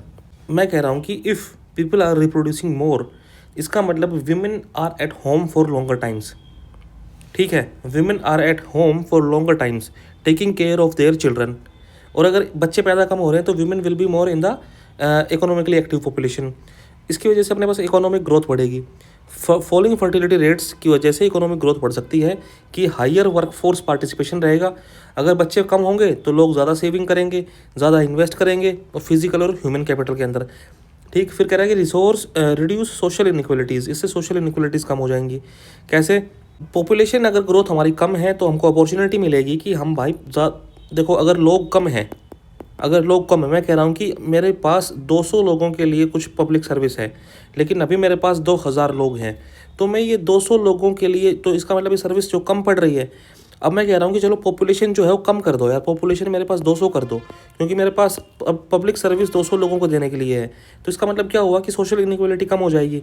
इसका मतलब पब्लिक सर्विसेज जो गवर्नमेंट प्रोवाइड कर पा रही है, जैसे एजुकेशन, हेल्थ, ये हर एक को मिल पाएगी, क्योंकि भीड़ नहीं है, इतनी इतनी पॉपुलेशन नहीं है। अगर सबको मिल रही है तो सोशल और रीजनल डिस्पैरिटीज़ कम हो जाएंगी। फिर कह रहा है कि something is known as environmental sustainability. अगर लोग ही कम है, पॉपुलेशन कम है, तो एनवायरनमेंट के ऊपर प्रेशर कम पड़ेगा। इस वजह से क्लाइमेट चेंज वाले issue, depletion of natural resources और एनवायरमेंटल डिग्रेडेशन जैसी चीज़ें हैं जो हैं वो ठीक हो सकती हैं। ठीक।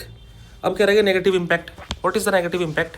ये कह रहा है कि impede economic and social progress. अगर कम बच्चे पैदा होंगे, स्मॉल पॉपुलेशन होगी, इसका मतलब फ्यूअर वर्कर्स होंगे। अब ये यहाँ पे देखो, ये जो है इन्होंने शॉर्ट टर्म का बताया है कि हाँ भाई, अगर बच्चे पैदा नहीं हो रहे तो घर की जो महिलाएं हैं वो काम करेंगी। फिर ये कह रहा है कि अगर बच्चे पैदा नहीं हो रहे तो जो आगे आने वाले जनरेशन में है उसमें कौन काम करेगा। तो ये तो पूरा का पूरा डिलेमा हो गया ना, असमंजस में फंस गए, समझ रहे हो। तो ये कह रहा है कि कम कम वर्कर होंगे आने वाले टाइम में, उसकी वजह से जो इकोनॉमी हो कॉन्ट्रैक्शन में चली जाएगी। फिर कह रहा है कि अगर बच्चे कम पैदा करोगे तो जो अभी बहुत ज़्यादा लोग हैं वो आगे जाके बूढ़े हो जाएंगे और यंग पॉपुलेशन कम बचेगी। जैसे केरला की अगर बात करें तो केरला के लंबे टाइम से अपने पास TFR कम रहा है, लो फर्टिलिटी रेट रही है। तो अब वहाँ पे जो बूढ़े लोग हैं वो ज़्यादा हैं उनकी पॉपुलेशन के अंदर, विच इज़ अराउंड 15.1%। फिर कह रहा है कि uneven regional growth.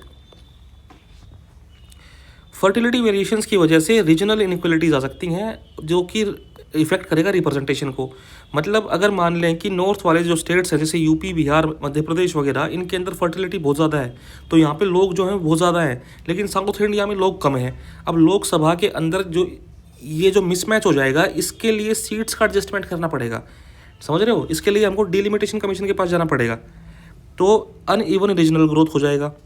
इनवर्सिबिलिटी of fertility decline. ये कह रहा है कि इरिवर्सिबिलिटी ऑफ फर्टिलिटी डिक्लाइन। ये कह रहा है कि एक बार अगर फर्टिलिटी कम हो गई ना तो भाई ये दोबारा रिबाउंड नहीं होती है। एक बार लोगों ने सोच लिया कि बच्चे पैदा नहीं करते हैं तो दोबारा वो फिर ऐसा नहीं होता कि वो चीज़ ठीक हो जाए। एग्जाम्पल, जैसे साउथ कोरिया जो कंट्री है उसने बहुत कोशिश की कि हाँ भाई हमारे यहाँ पे फर्टिलिटी इंक्रीज़ हो जाए, लेकिन उसके इन इफ़ेक्ट्स के बावजूद भी वहाँ की फर्टिलिटी रेट और कम हो गई है। 2022 में जो थी 7.8 थी, लेकिन अभी 7.2 हो गई है 2023 के अंदर। अब कह रहा है कि हम और क्या कर सकते हैं कि व्हाट इज़ वे फॉरवर्ड। हम एक डिफरेंशियल पॉलिसी अपनाएं। मतलब हमको क्या करना है कि जो लो TFR वाले स्टेट है ना, उनको कहें कि तुम बच्चे पैदा करो, वहाँ पे प्रो नेटल एक्टिविटीज़ लेके आए। और जो हाई TFR वाले लोग स्टेट्स हैं ना, उनको कहें कि भाई तुम थोड़ा रुको यार, मतलब और क्या। हाई TFR वाले स्टेट्स को कहेंगे कि थोड़ा सा उनके अंदर थोड़ा सस्टेंड, उनके अंदर इन्वेस्टमेंट करेंगे, उनके वहाँ पे फीमेल एजुकेशन बढ़ाएंगे और वहाँ पे हेल्थ सर्विसेज का फालतू और एक्सेस करेंगे। ठीक है। फिर right based family planning. Right based approach to family planning by expanding basket of contraceptive choices. ठीक है। अभी क्या हो रहा है कि ज़्यादातर लोग फीमेल स्टरलाइजेशन करवा लेते हैं, ठीक है, जिसको आप लोग वैसेक्टोमी बोलते हो। वैसेक्टोमी आपने पढ़ी होगी, 10th क्लास के अंदर आ जाती है ये चीज़।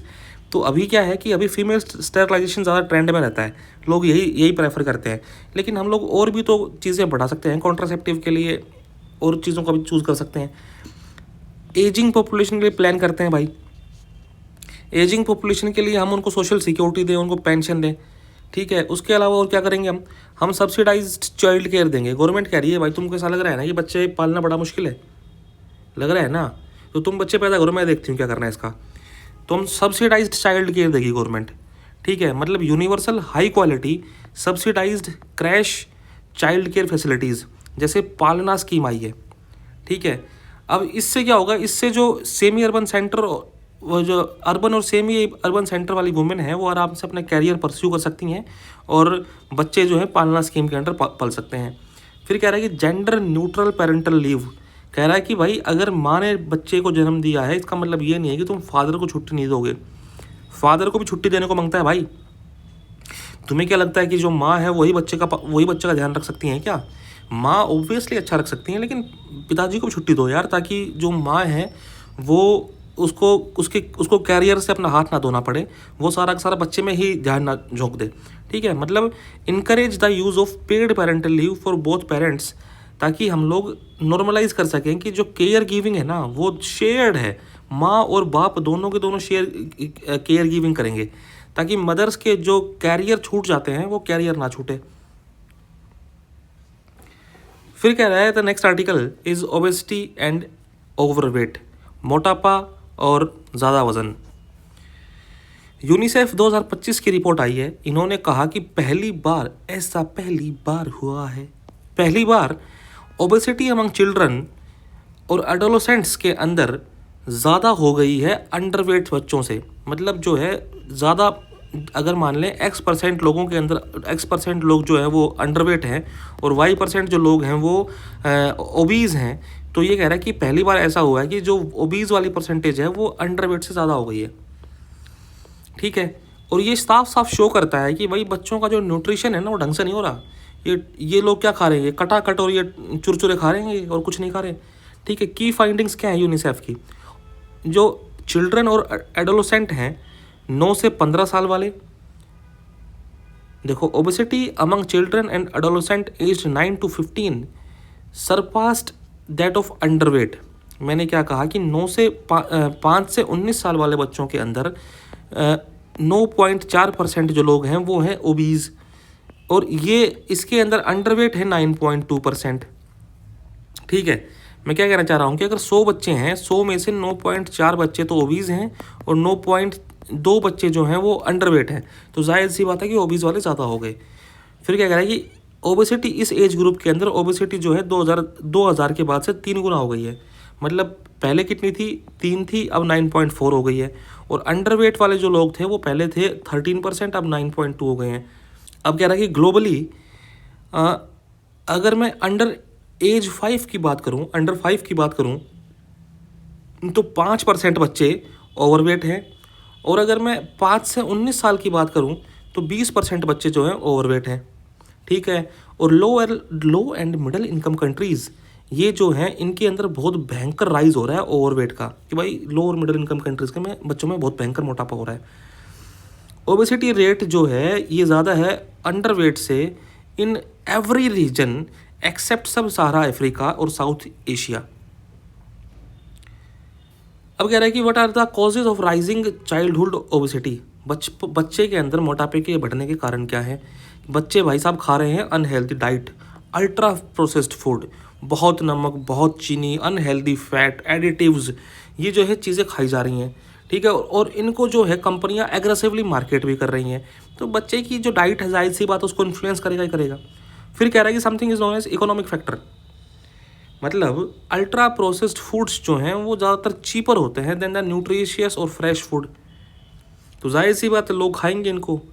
और this disparity is due to agricultural subsidies, मतलब जो अल्ट्रा प्रोसेस्ड फूड के इंग्रेडिएंट्स होते हैं जैसे कॉर्न, सोय, वीट, और इन चीज़ों के लिए गवर्नमेंट देती है सब्सिडी इन इनपुट्स के लिए। अगर इन पे सब्सिडी मिलेगी तो जाहिर सी बात है इनसे बनने वाले प्रोडक्ट भी सस्ते होंगे।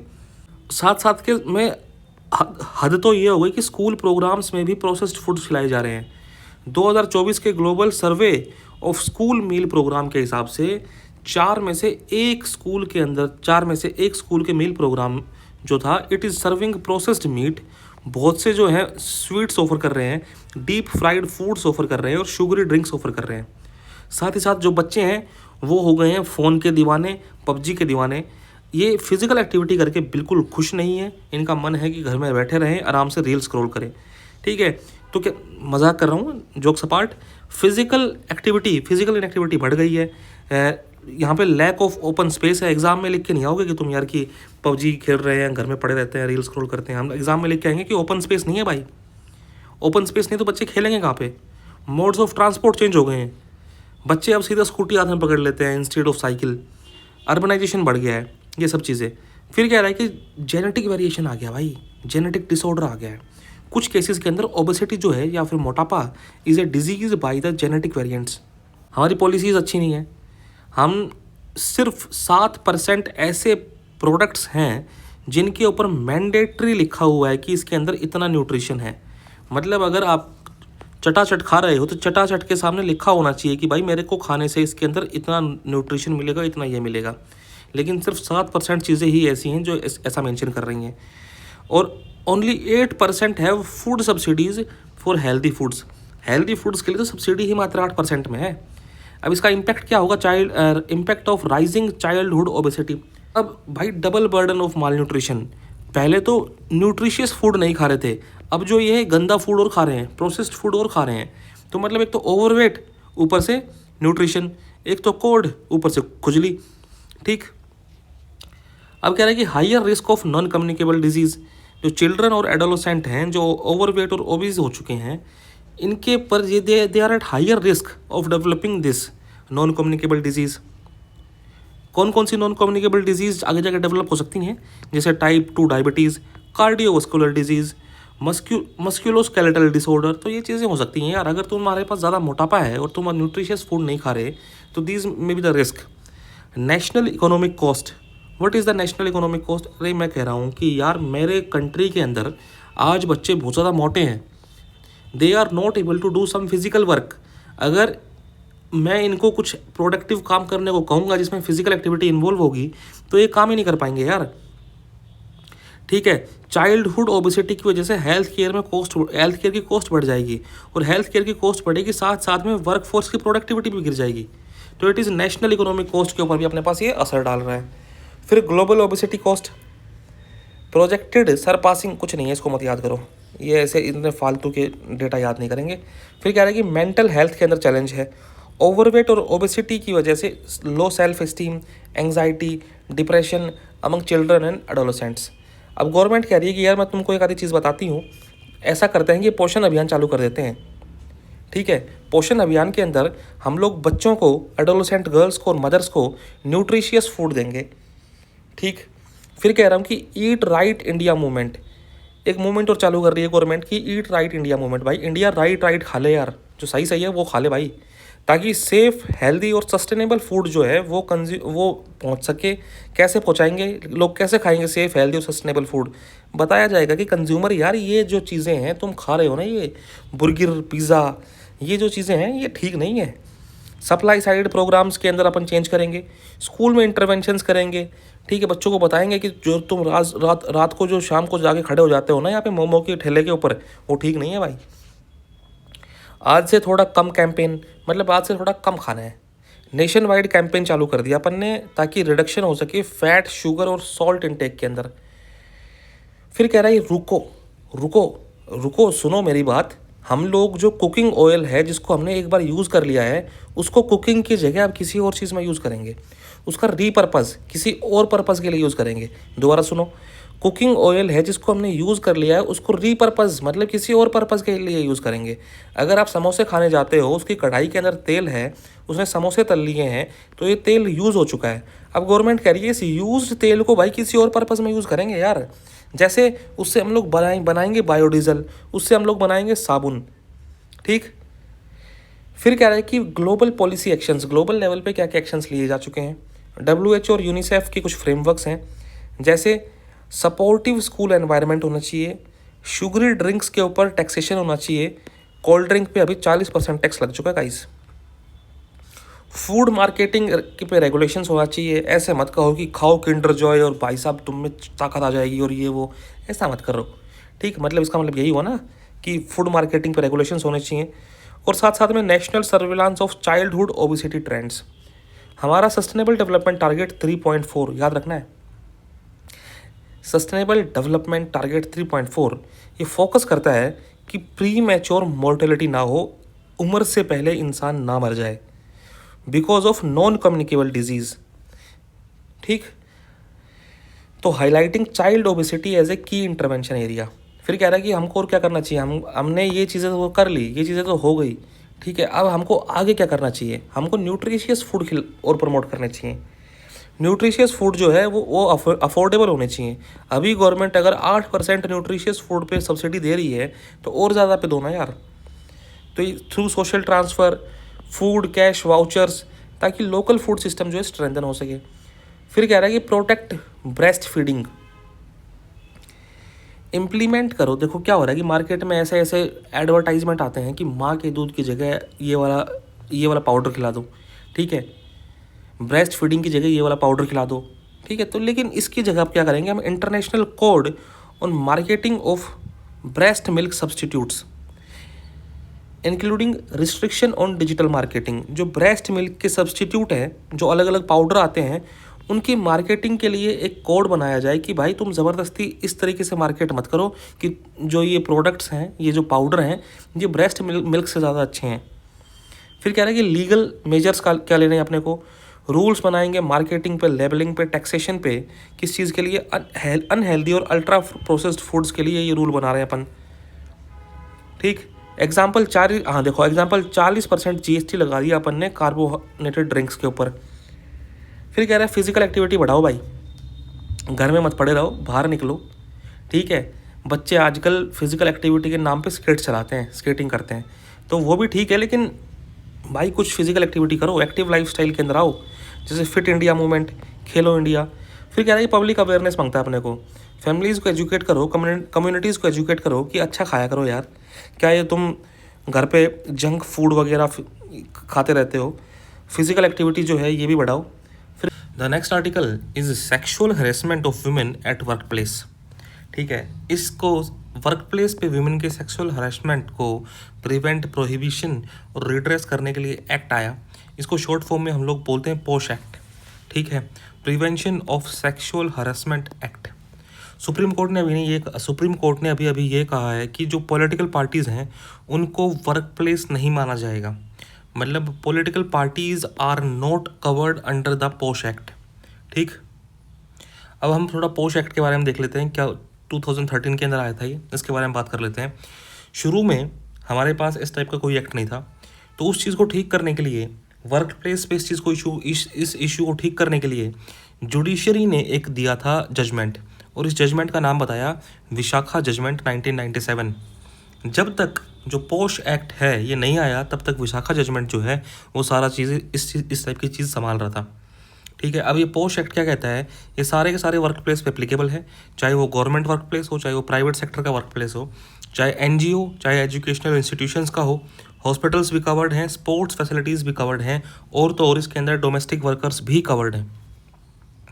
फिर कह रहा है कि इसके लिए ये पोश एक्ट अच्छे से काम करे, इसके लिए हमने बनाई एक इंटरनल कंप्लेंट्स कमेटी।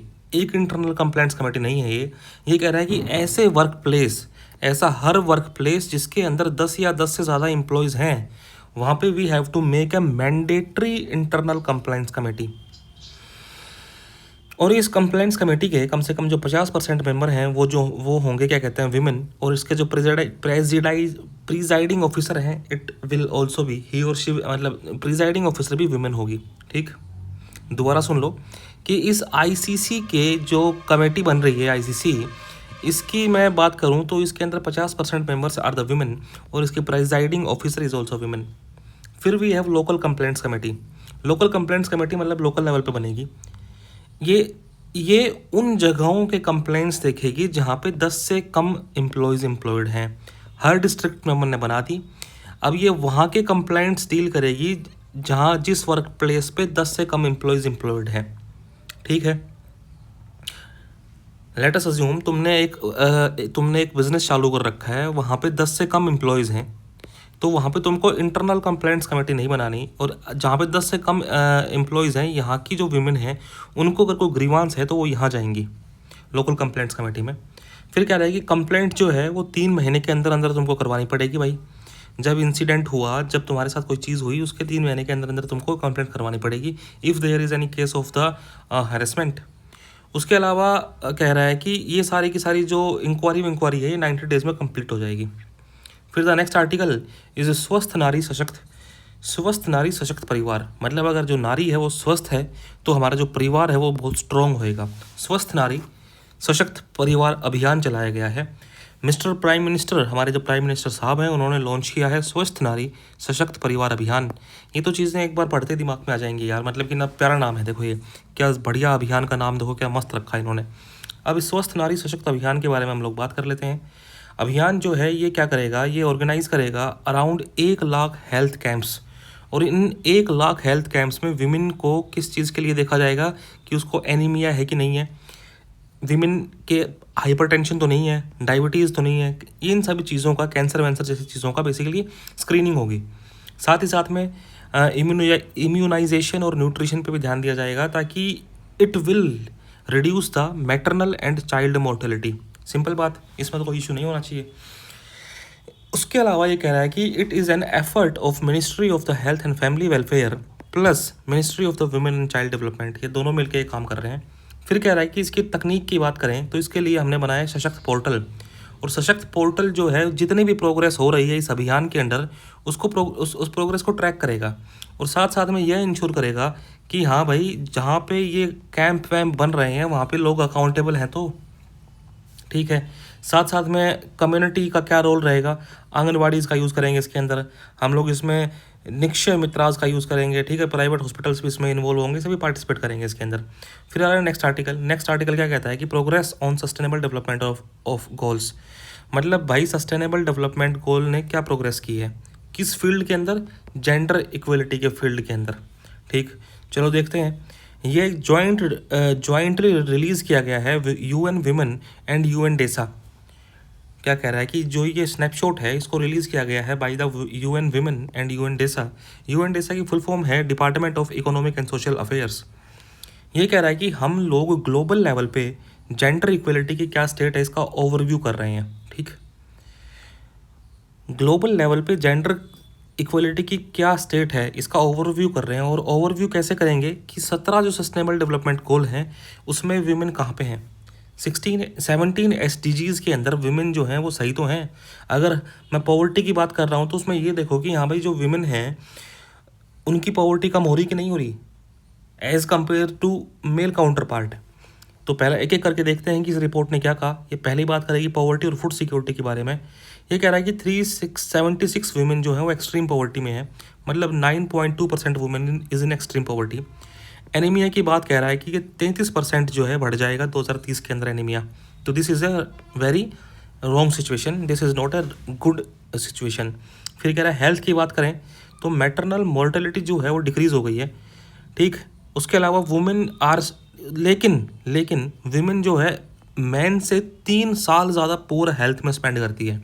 मतलब अगर कह रहे हैं कि एक आदमी अपनी लाइफ के अंदर अगर 10 साल बीमार है तो women will be spending 3 years more, मतलब 13 साल वो पुअर हेल्थ में स्पेंड करेगी। फिर कह रहा है कि मतलब ये अपनी वो है कि हेल्थ के अंदर ये कंडीशन है विमेन की as per this report. Education, girls जो है वो बॉयज़ से ज़्यादा इनरोल्ड हैं एजुकेशन के अंदर, लेकिन सेकेंडरी एजुकेशन तक आते आते जो है उसके अंदर विमेन पीछे रह जाती हैं, ठीक है। It is the condition of the Africa and the Asia. और बहुत ऐसा होता है कि जो वुमेन जो है वो स्कूल्स की हेड हों, स्कूल्स के प्रिंसिपल हों। लीडरशिप और वर्क की मैं बात करूं तो वुमेन जो है मात्र 27% पार्लियामेंट्री सीट्स होल्ड कर रही हैं। साथ साथ में मात्र 30% मैनेजमेंट के रोल्स वुमेन के पास हैं, जबकि विमेन आर 50% पॉपुलेशन। समझ रहे हो, यही तो होगा कि 50% आदमी और 50% विमेन है। फिर कह रहा है कि वॉयलेंस की बात करें तो 12.5% वुमेन जो है वो इंटीमेट पार्टनर से वॉयलेंस जो है वो झेलती हैं। 19% ऑफ द वुमेन जो हैं 18 साल से पहले उनकी शादी हो जाती है। डिजिटल डिवाइड की मैं बात करूं तो 60% वुमेन जो है वो ऑनलाइन है, जबकि 70% मैन आर ऑनलाइन। और AI ऑटोमेशन की वजह से जो विमेन की जॉब है ना वो ज़्यादा एक्सपोज्ड है रिस्क को लेके, ठीक है। मैं कह रहा हूँ कि क्लाइमेट और रिसोर्सेज का क्या इम्पैक्ट पड़ रहा है। क्लाइमेट चेंज की वजह से अराउंड 158 जो विमेन हैं they will be in poverty. साथ साथ में 896 मिलियन विमेन के पास क्लीन कुकिंग फ्यूल्स नहीं है, मतलब they are cooking the food on the chulha जो घर पे चूल्हा होता है ना गांव में, जहाँ पे लकड़ी वकड़ी और इन चीज़ों से खाना बनाया जाता है, तो इतनी वीमेन के पास क्लीन कुकिंग फ्यूल नहीं है। पीस और सिक्योरिटी की बात करें तो 676 जो वीमेन हैं वो डेडली कन्फ्लिक्ट वाले एरियाज़ के आसपास रह रही हैं। फिर कह रहा है कि इंटरसेक्शनलिटी क्या होती है। देखो विमेन जो हैं, women with disabilities, they are having limited reproductive rights. साथ साथ में उनके पास इंटरनेट एक्सेस की भी कमी है और पॉलिटिकल पार्टिसिपेशन की भी कमी है। अब कहता है कि there are certain priority agendas under the Beijing 30 action agenda. कुछ प्रायोरिटी एक्शंस हैं। अब पहले बीजिंग 30 देख लेते हैं क्या चीज़ है। ये कह रहा है कि बीजिंग 30 एक्शन एजेंडा जो है ये है UN विमेन का एक इनिशिएटिव, और इस इनिशिएटिव का उद्देश्य ये है कि हम लोग जेंडर इक्वलिटी लेके आएंगे आने वाले 30 साल के अंदर। कौन सी 30 साल के अंदर? ये जो एजेंडा था, ये बीजिंग डिक्लेरेशन आई थी 1995 के अंदर। तो कह रहा है कि 1995 से अगली 30 साल के अंदर क्या करना है, जेंडर इक्वलिटी को एक्सलरेट करना है। ये है बीजिंग 30 एक्शन एजेंडा। और इस एक्शन एजेंडा के तहत अपन जो है ये यहाँ पे 6 अलग अलग इनिशिएटिव्स या फिर 6 अलग अलग एक्शंस ले रहे हैं। कौन कौन से एक्शंस हैं? डिजिटल रिवॉल्यूशन लेके आएंगे, फ्रीडम फ्रॉम पॉवर्टी, मतलब अपने को health, education, care economy, social protection, ये सब चीज़ें हैं, ये सब चीज़ें करेंगे। फिर कह रहा है कि कोई वॉयलेंस नहीं होना चाहिए वुमेन के अगेंस्ट, जेंडर बेस्ड वॉयलेंस को तो एलिमिनेट ही कर देना चाहिए। इक्वल डिसीजन मेकिंग होना चाहिए वीमेन का पॉलिटिक्स के अंदर, गवर्नेंस के अंदर। पीस और सिक्योरिटी का ध्यान रखना है भाई। साथ साथ में क्लाइमेट जस्टिस के अंदर भी हम लोग क्या करेंगे, इंटीग्रेट करेंगे जेंडर को into climate action and resource rights. The next article is UDISC plus 2024-25 report, मतलब unified district information system for education plus. इन्होंने रिपोर्ट निकाली है 2025 की। अब UDSI की रिपोर्ट निकालता है ministry of education. This you have to keep in your mind, इसको जमा कर लो माइंड के अंदर, Ctrl+S सेव, ठीक है। कौन निकाल रहा है ये वाली रिपोर्ट? ये रिपोर्ट निकाल रहा है अपने पास मिनिस्ट्री ऑफ एजुकेशन। अब मिनिस्ट्री ऑफ एजुकेशन निकाल रहा है तो जाहिर सी बात है जो रिपोर्ट है एजुकेशन के ऊपर ही है। अब ये कह रहा है कि इसकी जो फाइंडिंग्स है, इस रिपोर्ट की फाइंडिंग्स ये कहती हैं कि 2020 के रिकमेंडेशंस के हिसाब से ही चीज़ें चल रही हैं। नेशनल एजुकेशन पॉलिसी 2020 के रिकमेंडेशन के हिसाब से ही चीज़ें चल रही हैं, ठीक है। अब कह रहा है कि हम लोग इंडिविजुअल स्टूडेंट वाइज डेटा जो है वो कलेक्ट किया है अभी। देखो, अब जो मेजर फाइंडिंग्स देखते हैं, जो मेन बात है वो ये है, टोटल नंबर ऑफ टीचर्स जो हैं वो 1 करोड़ से ज़्यादा हो गए हैं अभी, ठीक है। 2022-23 के कंपैरिजन में 6% राइज है, और ये ऐसा पहली बार हुआ है since the beginning of UDISC plus. फिर कह रहा है कि छात्र और शिक्षक का जो रेशो है, प्यूपिल और टीचर का जो रेशो है, यह नेशनल एजुकेशन पॉलिसी की रिकमेंडेशन जो है उसको भी क्रॉस कर गया है। देखो यहाँ पे 1:30, इसको ध्यान मत देना, ये 30:1 कर लो इसको, क्योंकि ऐसा ये कह रहा है कि ये प्यूपिल और टीचर का रेशो है, तो 30 बच्चों पे कम से कम 1 टीचर होना चाहिए। ये रिकमेंडेशन है नेशनल एजुकेशन पॉलिसी की। लेकिन हम अभी इससे भी बढ़िया परफॉर्म कर रहे हैं, मतलब फाउंडेशनल लेवल पे 10 बच्चों पे 1 टीचर है, प्रिपरेटरी पे 13 पे 1 टीचर है, मिडल पे 17 पे, और सेकेंडरी लेवल पे 21 बच्चों पे 1 टीचर है। तो मतलब हम बढ़िया ही काम कर रहे हैं यार। ड्रॉप आउट रेट की मैं बात करूँ तो 2.3% डिक्रीज़ हो गया है प्रिपरेटरी लेवल पे, मिडल लेवल पे इतना, और सेकेंडरी लेवल पे इतना। फिर मैं कह रहा हूँ something is gross enrolment ratio. What is gross enrolment ratio? ये इम्प्रूव हो गया है 90.3% मिडल लेवल पे, और सेकेंडरी लेवल पे इतना। ये जो इतने ज़्यादा डेटा याद करने की ज़रूरत नहीं है, तुमको पता होना चाहिए कि हाँ देखो ये याद कर लेना, this has been asked in UPSC prelims पहले से। अगर तुमको ये भी याद नहीं है ना, तो कम से कम इस चीज़ को याद रखना कि नेशनल एजुकेशन पॉलिसी क्या रिकमेंड करती है, ठीक। फिर कह रहा है कि ज़ीरो एनरोलमेंट जो है वो डिक्रीज़ हो गया 6% के द्वारा। मतलब पहले क्या हुआ करता कि स्कूल्स के अंदर एनरोलमेंट नहीं आया करता, कुछ ऐसी गवर्नमेंट स्कूल जहाँ पे एनरोलमेंट नहीं आ रहा, जहाँ पे एडमिशन नहीं हो रहे, तो ये 6% डिक्रीज़ हो गया है। और सिंगल टीचर स्कूल, बहुत सी ऐसी स्कूल्स थी जहाँ पे मात्र 1 स्कूल हुआ करता, जहाँ पे मात्र 1 टीचर हुआ करता, तो ये जो स्कूल्स हैं ये भी कम कर दिए हैं। मोस्टली स्कूल तो ये ऐसे कम किए हैं कि स्कूल्स को मर्ज कर दिया है, लेकिन अभी अपन लोग पढ़ने के लिए ऐसे पढ़ लेते हैं कि 38% जो है डिक्रीज़ आ गया इसके अंदर। फिर कह रहा है कि इंडियन स्कूल एजुकेशन के अंदर और क्या डेटा है। इंफ्रास्ट्रक्चर फैसिलिटीज़ की मैं बात करूं तो कंप्यूटर एक्सेस जो है वो इंक्रीज़ हुआ है, इंटरनेट भी जो है हम लोग ज़्यादा यूज़ कर रहे हैं स्कूल्स में। गर्ल्स टॉयलेट कंपैरेटिवली थोड़ा सा मार्जिनली इंप्रूव हुआ है। फीमेल रिप्रेजेंटेशन की बात करें तो गर्ल्स एनरोलमेंट जो है वो थोड़ा सा इंक्रीज़ हुआ है, इसी तरह फीमेल टीचर हैं वो भी थोड़े से इंक्रीज़ हुए हैं। The next article is comprehensive modular survey on education, मतलब एक ऐसा सर्वे जो कि है एजुकेशन के ऊपर, वो भी हमने बिल्कुल कम्प्रीहेंसिव तरीके से सर्वे किया है, ठीक है। जो ये CMS है, CMS ऑन एजुकेशन, मतलब this survey on education is the part of 80th round of national sample survey. ठीक है, इसको अभी अभी रिलीज़ किया गया है। इसको रिलीज़ किया गया नेशनल स्टैटिस्टिक्स ऑफिस के द्वारा, और ये NSO आता है मॉस्पी के अंडर। ये तो हमको बिल्कुल पता है कि national statistics office is under ministry of the statistics and programme implementation. ठीक है, तो अभी मेरे को बता दो कि डिपार्टमेंट ऑफ बायोटेक किसके अंडर आता है, DPIIT किसके अंडर आता है। ठीक है, we have discussed it already in the earlier sessions. ठीक है, अभी जो ये सर्वे है इसने क्या किया, इसने कंप्यूटर असिस्टेड पर्सनल इंटरव्यूज़ है इस तरीके से डेटा को कलेक्ट किया है। मतलब कंप्यूटर से लोगों के इंटरव्यूज़ लिए हैं और उनसे पूछा है कि हाँ भाई चीज़ें कैसी चल रही हैं, क्या कैसा कैसा डेटा मेरे को चाहिए, वो डेटा मेरे को बता दो। तो कंप्यूटर असिस्टेड पर्सनल इंटरव्यूज़ का प्रयोग करके इस सर्वे के तहत डेटा को कलेक्ट किया गया है। सर्वे कह रहा है कि हाउ डज ये जो सर्वे है, ये पहले जो सर्वे हुए हैं उनसे अलग है। मतलब 75th जो राउंड हुआ था, जो कि जुलाई 2017 से लेकर 18 तक हुआ था, उससे ये अलग है। और ये अलग कैसे है, कवरेज के मामले में आंगनवाड़ी सेंटर्स को इसने अलग तरीके से क्लासीफाई किया है, और प्राइवेट कोचिंग का डेटा इसने अलग तरीके से पब्लिश किया है। Let's see it one by one. Previous survey में क्या था कि सारे के सारे एजुकेशन लेवल्स थे वो इंक्लूडेड थे, लेकिन जो अभी वाला सर्वे है ये सिर्फ स्कूल एजुकेशन पे फोकस कर रहा है। आंगनवाड़ी सेंटर्स को इससे पहले वाले सर्वे में 75th राउंड में एक नॉन फॉर्मल एजुकेशन की तरह क्लासीफाई किया जा रहा था, लेकिन इस सर्वे ने क्या कहा कि आंगनवाड़ी जो सेंटर हैं तो प्री प्राइमरी एजुकेशन का एक लेवल है।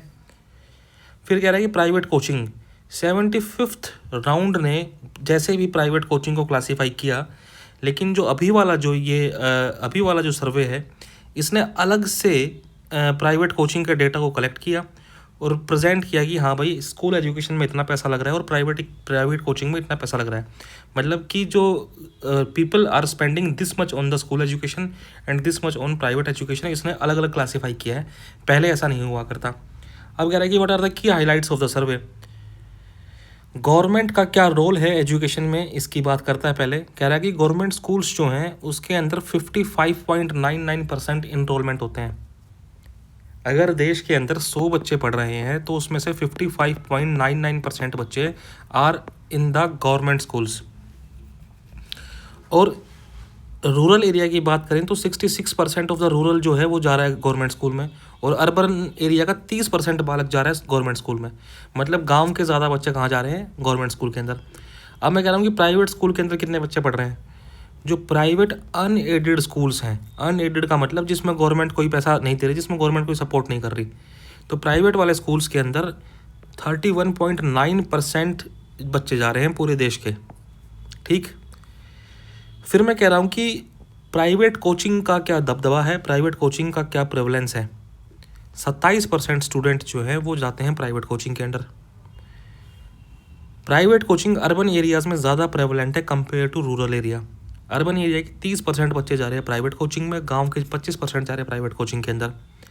फैमिली फंडिंग, अगर किसी बच्चे की एजुकेशन के बारे में पता किया जाए कि वो एजुकेशन के लिए कहाँ से पैसा ले रहा है, तो ज़्यादा पैसा उसकी फैमिली ही लगा रही है। Family funding as a main source of the education. 95% student जो हैं वो फैमिली फंडिंग पे डिपेंड कर रहे हैं, और बचे हुए जो स्टूडेंट हैं वो कहीं से स्कॉलरशिप मिल गया, कहीं से कुछ हो गया, उस टाइप की चीज़ पर डिपेंडेंट है। ठीक है, फिर कह रहा है कि the next article is national institutional framework, national institutional ranking framework. मतलब अलग अलग एजुकेशनल इंस्टीट्यूट्स को हम लोग रैंक करेंगे, इसके लिए एक फ्रेमवर्क बनाया हमने नेशनल लेवल पे। NIRF 2025 की रैंकिंग आ चुकी है। इस रैंकिंग के हिसाब से IIT मद्रास जो है उसने ओवरऑल कैटेगरी में टॉप किया है, और IISc बेंगलुरु जो है उसने यूनिवर्सिटी कैटेगरी में टॉप किया है। IISc बेंगलुरु बहुत ज़बरदस्त है भाई, क्या इसका इंफ्रास्ट्रक्चर है कि जिसकी हद ही नहीं। ठीक है, NIRF को लॉन्च किया गया था 2015 के अंदर मिनिस्ट्री ऑफ एजुकेशन के द्वारा कि सारे के सारे इंडियन इंस्टीट्यूट्स को रैंक करो। इससे हमको क्या पता लगता है, हमको पता लगता है कि it provides transparent reliable system students के लिए, पेरेंट्स के लिए, पॉलिसी मेकर्स के लिए, ताकि ये लोग इवेलुएट कर सकें कि हमारी कॉलेज और यूनिवर्सिटीज़ कौन सी कॉलेज और कौन सी यूनिवर्सिटी कैसी है। इसमें हम कॉलेजेस को कैसे एसेस कर रहे हैं, किस तरीके से इवेलुएट कर रहे हैं, किन पैरामीटर्स के बेसिस पे इवेलुएट कर रहे हैं। तो 5 अलग अलग कैटेगरीज़ हैं कि किसी यूनिवर्सिटी की टीचिंग और लर्निंग रिसोर्सेज कैसे हैं, इस चीज़ को हमने दे दिया 30% का वेटेज। वहाँ पे रिसर्च और प्रोफेशनल प्रैक्टिसेस कैसी हो रही हैं, इसको दी हमने 30% का weightage. Graduation outcome 20% weightage, outreach and inclusivity 10% और परसेप्शन जो है 10%। तो ये सारे अलग अलग पैरामीटर्स हैं जिनके बेसिस पे वी आर बेसिकली क्लासीफाइंग या कैटेगराइजिंग द इंस्टीट्यूशंस। फिर कह रहा है कि इंडिया में रोड एक्सीडेंट्स के लिए रिपोर्ट आई है 2023 वाली। भारत के अंदर रोड के एक्सीडेंट कैसे हो रहे हैं उसकी रिपोर्ट आई है 2023 वाली। रोड एक्सीडेंट्स की अगर बात करें तो उसकी रिपोर्ट को रिलीज़ किया गया है ministry of the road transport and the highways, obviously यही करेगा, ठीक है। 2023 में 4,80,000 रोड एक्सीडेंट्स हुए थे। ये 2022 वाले रोड एक्सीडेंट से 4.2% ज़्यादा है। जो एज ग्रुप 18 से 45 वाला है, इसके अंदर यंग अडल्ट्स जो हैं उनके ज़्यादा एक्सीडेंट हो रहे हैं भाई, ठीक है। तो 66.4% जो हैं यंग अडल्ट्स के एक्सीडेंट हो रहे हैं। हाईएस्ट जो शेयर की हाईएस्ट सबसे ज़्यादा एक्सीडेंट कहाँ हो रहे हैं, तमिलनाडु के अंदर हो रहे हैं, ठीक है। और उसके बाद जो हो रहे हैं मध्य प्रदेश में हो रहे हैं। सबसे ज़्यादा एक्सीडेंट तमिलनाडु में हो रहे हैं, उसके बाद जो एक्सीडेंट हो रहे हैं मध्य प्रदेश में हो रहे हैं। लेकिन फैटेलिटीज़ की बात करें कि कौन से स्टेट में एक्सीडेंट की वजह से लोगों की जान चली गई, तो it is the Uttar Pradesh in the number 1 and Tamil Nadu at the number 2। कह रहा है कि जो हाईवेज़ है ना ये बहुत एक्सीडेंट प्रोन है। न्यू कह रहा है कि इंडिया के पूरे रोड नेटवर्क के अंदर हाईवेज़ मात्र 5% हैं, और इस 5% रोड हाईवेज़ क्या है 5% है, और ये जो 5% है ये टोटल एक्सीडेंट्स के 53% एक्सीडेंट इन पे होते हैं, और 59% फैटलिटीज़ जो है वो यहाँ हो रही हैं। मतलब सारे इंडिया के अंदर जो हाईवेज़ हैं वो टोटल रोड नेटवर्क का 5% है। उसके बावजूद भी यहाँ पे पूरे इंडिया में जो एक्सीडेंट हो रहे हैं ना उसके 53% एक्सीडेंट इन हाईवेज़ पे होते हैं, और 59% जो जान है वो भी यहीं जा रही हैं। फिर कह रहा है कि रोड यूज़र कैटेगरीज, मतलब 2 व्हीलर राइडर्स के ज़्यादा एक्सीडेंट हो रहे हैं एज़ कम्पेयर टू 4 व्हीलर्स, और 2 व्हीलर्स के बाद जो है पेडेस्टेरियंस जो हैं जो पैदल चलते हैं उनके एक्सीडेंट हो रहे हैं। अलग अलग कॉज हैं, क्या क्या कारण हैं इसके एक्सीडेंट के। सबसे पहले तो जाहिर सी बात है ह्यूमन एरर, इंसान की गलती। ट्रैफिक रूल को वॉयलेट करते हैं, बिना वैलिड ड्राइविंग लाइसेंस के ड्राइव करेंगे तो ऐसी ही चीज़ें होंगी भाई। और non use of safety device, अब if you are not using things like helmet and etcetera तो obviously this will lead to fatal accidents. फिर क्या है रोड एनवायरनमेंट, रोड के आसपास का एनवायरनमेंट कैसा है, रोड के आसपास रेजिडेंशियल बिल्डिंग्स हैं क्या हैं, रोड के आसपास का वेदर कैसा है, ठीक है। ये सब चीज़ें भी डिसाइड करती हैं कि एक्सीडेंट हो रहे हैं कि नहीं हो रहे हैं। अब व्हीकल की कंडीशन कैसी है, अगर व्हीकल बहुत पुराना है, व्हीकल पे ओवरलोडिंग कर रखी है तो it may lead to accident. अब mitigation measures by ministry of road transport and highways, ministry of road transport और हाईवेज ने कहा कि हम लोग क्या करेंगे, we are trying to control the accident. इसके लिए हम लोग एजुकेशन प्रोवाइड करेंगे। रोड नेशनल रोड सेफ्टी के लिए एक वीक एक या मंथ सेलिब्रेट करेंगे जहाँ पे हम अवेयरनेस फैलाएंगे कि भाई ढंग से तमीज़ से ड्राइविंग किया करो। रोड सेफ्टी के लिए ऑडिट्स करेंगे, आइडेंटिफाई करेंगे कि कौन से स्पॉट पे एक्सीडेंट हो रहा है, ठीक है। व्हीकल के अंदर हम लोग लेके आएंगे सेफ्टी फीचर, जैसे एयरबैग और चाइल्ड सेफ्टी के फीचर्स लेके आएंगे। उसके अलावा हम लोग एनफोर्स करेंगे पेनल्टीज़ मोटर व्हीकल एक्ट 2019, और इलेक्ट्रॉनिक मॉनिटरिंग भी करेंगे। इलेक्ट्रॉनिक मॉनिटरिंग का मतलब रोड पे हम लोग कैमरास लगाएंगे, चालान जो हैं वो भी ऑनलाइन कटेंगे, इस टाइप की चीज़ें। ये सारी मतलब ये सब चीज़ें कर चुका है ना, ये सब ये these things are mitigation measures जो हैं वो ले रही है ना। उसके अलावा इमरजेंसी केयर में good Samaritan and protection, victim compensation और ambulance services. So this was the social issues section which has been done, ठीक है। ये कंप्लीट हो गया। Thanks for being in the session, let's meet in the next session.